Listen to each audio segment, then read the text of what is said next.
kept wondering if I was going to find anything in the news that might provide an example of what I was going to talk about today. And this is one of those, be careful what you ask for. So I share that with you. Some of you were reading the text, others of you were just kind of listening to the gospel. And no fear, Muriel, you know where I'm going with this. Did anyone notice anything different that came out of my mouth? Some of the words. Yeah. Do you remember which words? That's always a good choice, some of the words. In the last sentence, you said, truly you are God's son. Okay, which is more literal, but that a little bit beyond, ahead of that. What time did Jesus suddenly seem to be walking to them? What does your text say to you? Early in the morning. Early in the morning, okay? And I didn't say early in the morning. That's because I read what's really there. You said the fourth watch. I said the fourth watch because that's what Matthew wrote. And the attempt to make it modern loses the whole point. And what does that all mean?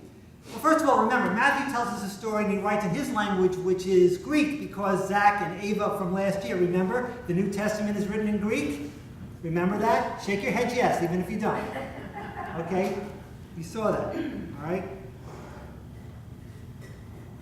And of this crew that gets into a boat, what was basically, for not all of them, but for most of them, how did they make their living? Fishing. And where do you do that most of the time? In the water. On the water, okay? They were sailors. Sailors have a different way of telling time, don't they? Did you all know that? They talk about things like the first watch, the second watch, the third watch, the fourth watch. 6 p.m., 9 p.m., midnight, 3 in the morning. The fourth watch, 3 in the morning. This would make sense to the crew, the people who were in that boat telling the story. This is how they would remember it. And they would remember, as all of us know, 3 in the morning is never a good time to be awake, is it? Okay? When it's 3 o'clock in the morning, that is the hour associated with insomniacs and worry warts and social deviance. Because if you can't sleep at 3 in the morning, that's tossing and turning time, isn't it?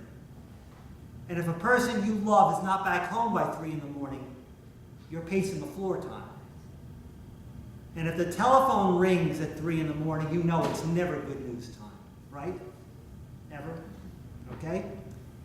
And if you hear the sounds of people lurking under your windows at 3 in the morning, you know it's up to no good time.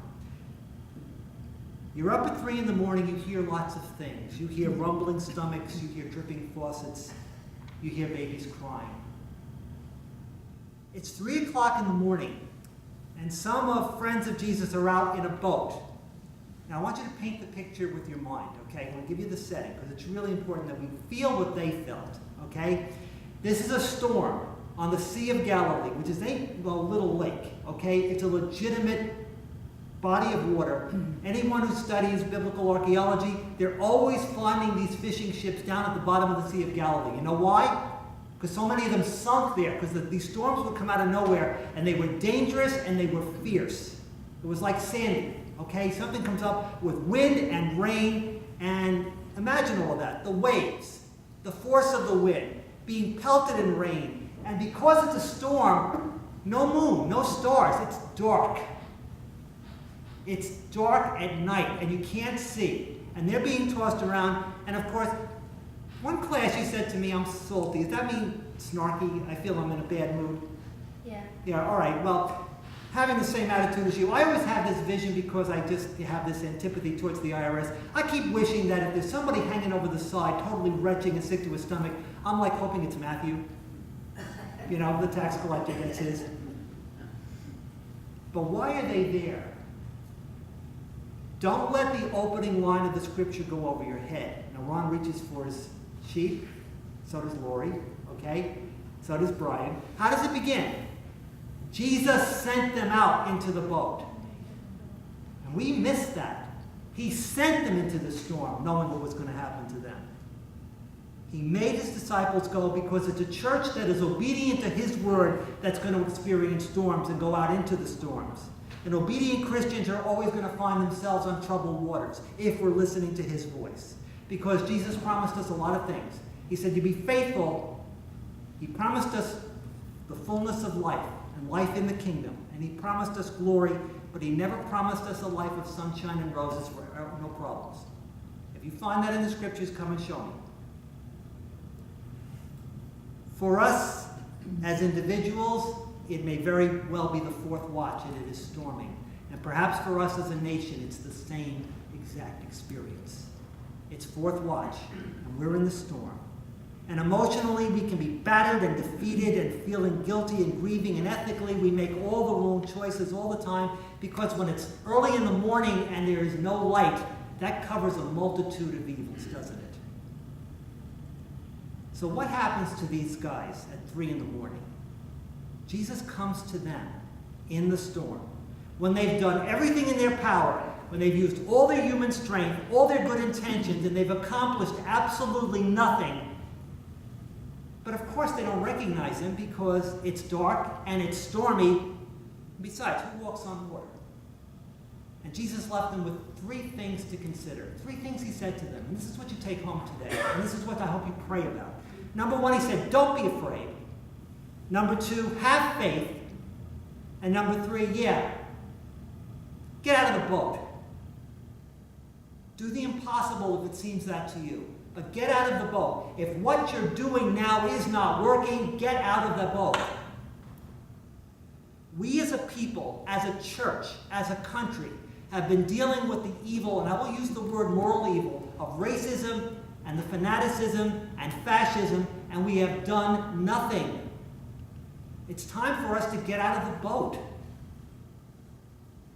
What's the definition of insanity? Keep doing the same thing and expect a different reaction. If we don't name the evil, how can we overcome the evil? Keep your eye on Christ. And by the way, you're going to fail a lot. You're going to sink in the water. But at least have the presence of mind of a person named Peter, who, and by the way, I never really, if you read this Thursday reflection, that kind of, this is the way you prove it to me, it's really you call me out of the boat. That's not how you prove it to you. Not to me. I don't know if I'm ever getting out of that boat at that point. On that water? But at least he gets out, and at least he tries, and when he goes down, he has the presence of mind of saying, Lord, help me, I can't do this alone. And we as a church, we as a people, as a nation, we as individuals, we can't do it alone.